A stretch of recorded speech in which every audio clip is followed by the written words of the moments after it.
Hello, नमस्कार दोस्तों। स्वागत है आपका हमारे YouTube channel site for civil services में। सभी को दिवाली की अग्रिम शुभकामनाएं। आज धनतेरस है, कल छोटी दिवाली और फिर उसके एक दिन बाद में आपकी प्रॉपर दिवाली रहेगी। तो सभी को दिवाली और धनतेरस, छोटी दिवाली और गोवर्धन पूजा की सभी की एडवांस में शुभकामनाएं। तो देखिए, थोड़ी सी टॉपिक की बात कर लेते हैं, मुद्दे की। पिछले आपका जो पीसीएस का एग्जाम है, यूपी पीसीएस का, अपर का, आरओ और एआरओ का, तो उसमें क्या हो रहा है, एग्जाम को लेकर डिले होता जा रहा है। पहले उसको वो आपका लास्ट मंथ में यानी कि इसमें अक्टूबर में ही होना था, लेकिन फिर वो 26-27 को होना था, लेकिन फिर वो उसको दिसंबर में कर दिया गया। आयोग का नोटिस भी आया था कि दिसंबर के या मिड दिसंबर में इसको प्रस्तावित माना जा रहा है। तो आयोग ने नोटिस में कोई फिक्स डेट नहीं दी थी, लेकिन फिर भी उसके बाद बच्चों ने आंदोलन किया आयोग के सामने, और सचिव जी से बात हुई और उनसे यही बात हुई थी कि एग्जाम एक तो एक ही पाली में हो। मतलब एक ही पाली का मतलब होता है कि 2 दिन एग्जाम ना हो, एक दिन में एक ही बार पूरे यूपी में सब जगह एक ही समय पर एग्जाम हो। तो उससे क्या होगा, नॉर्मलाइजेशन की समस्या समाप्त हो जाती है। अगर 2 पाली में या 3 पाली में या 4 पाली में या 2 दिन में एग्जाम होगा, तो उसमें फिर पेपर के टफ और इजी लेवल या मॉडरेट लेवल को देखते हुए उसमें क्या किया जाता है, उसमें नॉर्मलाइजेशन किया जाता है कि जो एग्जाम जिस पाली में टफ आता है उसको फिर दूसरे के सापेक्ष नॉर्मलाइज करके और क्वेश्चनों के हिसाब से नंबरों को अप डाउन कर देते हैं। तो उसमें देखिए, टफ, मॉडरेट और इजी, ये लेवल डिपेंड करता है आपकी तैयारी पे, ठीक है। क्योंकि जो बच्चा यूपीएससी की तैयारी कर रहा है वो पीसीएस के एग्जाम भी देता है, और नॉर्मल सी बात है, पीसीएस की तैयारी करने वाले भी बच्चे अधिकतर यूपीएससी के एग्जामों में बैठते हैं। तो मॉडरेट और लो लेवल तो कुछ होता नहीं है मेरे हिसाब से। तो जिसको एग्जाम में फैक्चुअल ज्यादा होता है पीसीएस का, पता है तो आप लगा देंगे, नहीं पता है तो उसके लिए फिर टफ और मॉडरेट कुछ नहीं है। जिसको पता है उसके लिए इजी है, जिसको नहीं पता उसके लिए एक सामान्य सा फैक्ट भी टफ हो सकता है। तो सिंपल सी बात यह है, एग्जाम डिले होता जा रहा है पूरा।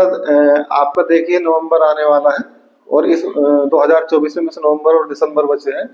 2024 का जो एग्जाम है वो हो नहीं पा, लेकिन इससे एक फायदा हो रहा है आपको कि जब एग्जाम का पीटी होता है तो पीटी से पहले जितने भी अधियाचन आते हैं डिपार्टमेंट से, उनको वैकेंसी में जोड़ लिया जाता है।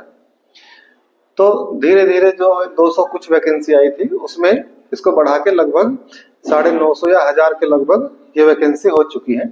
तो जब भी एग्जाम होगा, अब ऐसा माना जा रहा है कि दिसंबर में भी शायद ये टलेगा, और आयोग शायद दीपावली के बाद फिर से नोटिफिकेशन निकाल दे कि एग्जाम कुंभ के बाद होगा। देखिए, इसका क्या है, प्रशासन सारा कुंभ में लग जाएगा और कुंभ के बाद ही फिर ये एग्जाम करा पाएंगे। तो तभी तब तक इन्हें फिर जो सेंटर मिलने थे वो सेंटर मिल जाएंगे, जो समस्या हो रही थी। तो एक ही पाली में हो जाएगा, वो भी एक समस्या थी, उसको भी इन्होंने रिजोल्व करने की कोशिश की है। तो देखते हैं, दीपावली के बाद में कुछ ना कुछ नोटिफिकेशन आएगा और आपका एग्जाम टल चुका है, इसकी संभावना 99% है। और आपका एग्जाम अब कभी ये कहीं मार्च वार्च में जाके ही होगा, होली के आसपास। तो ज्यादा चिल करने की भी जरूरत नहीं है। जो जिन बच्चों की अच्छी तैयारी है वो चीजों को रिवाइज करते रहे, और जिनकी तैयारी नहीं थी, उन्हें लग रहा था एग्जाम इस बार नहीं हो पाएगा, उनके लिए समय है, वो 2024 के ही अटेम्प्ट को अच्छे से क्लियर करें और जो समय बचा है उसका सदुपयोग करें, 4-5 महीने का आने वाला, और मेहनत से लग जाएंगे। तो उससे एक फायदा होगा कि आने वाले समय में आपको पूरा जितना 3-4 महीने का समय मिला है पीटी का, वो यूज हो जाएगा, ठीक है।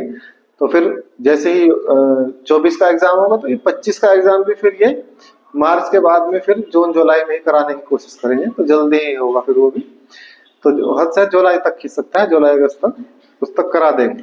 तो फिर आपको 2 तुरंत ही अटेम्प्ट मिल जाएंगे, तो सिलेक्शन के चांस बढ़ जाते हैं। इस बार वैकेंसी भी बहुत ज्यादा है, तो लगे रहिए, बहुत ज्यादा अफवाहों पर ध्यान मत दीजिए, ठीक है। क्योंकि आयोग है, आयोग बना है वैकेंसीज को भरने के लिए ही बना है, तो एग्जाम तो होगा। बस ये हो सकता है 1 महीने 2 महीने पीछे डिले हो गया, तो उसको आप पॉजिटिव लीजिए, नेगेटिव लेने की कोई जरूरत नहीं है, ठीक है। और अच्छे से तैयारी करते रहिए, एग्जाम आपका अब कुंभ के बाद ही हो पाएगा, ठीक है। तो मिलते हैं नेक्स्ट वीडियो में। सभी अच्छे से तैयारी कर रहे होंगे और मेहनत करते रहिए। दूसरा एग्जाम जो है आपका आरओ और एआरओ का जो एग्जाम है वो भी पीछे ही जाएगा, वो भी अब नहीं होने वाला, क्योंकि उसको भी एक पाली में कराने की कोशिश कर रहे हैं। तो वो भी तभी जाएगा आपका मार्च अप्रैल में, यानी कि 2025 में ये एग्जाम होगा, 24 में कोई आपका एग्जाम होने वाला नहीं है। तो ठीक है, अब मेहनत से पढ़ते रहिए। मिलते हैं नेक्स्ट वीडियो में। हमारे वीडियोस पड़े हैं, आप देख सकते हैं पॉलिटी के, और जो हिस्ट्री में आर्ट एंड कल्चर है उसकी वीडियोस हैं, और बिल्कुल फ्री है, कोई उसके लिए चार्ज नहीं है। और उधर आप साइंस का भी देख सकते हैं, साइंस भी हमने खूब विस्तार से पढ़ाई है, जो पीसीएस और यूपीएससी की एक्स्ट्रा तैयारी के लिए बहुत ही सफिशियंट है। ठीक है, कोई लॉक नहीं है और फ्री है सब कुछ, और हम आगे भी डालते रहेंगे इनको। तो लगे रहिए अपनी तैयारी में। धन्यवाद सभी को। साइट फॉर सिविल सर्विस की तरफ से शुभकामनाएं दीपावली की एडवांस में। ठीक है, धन्यवाद।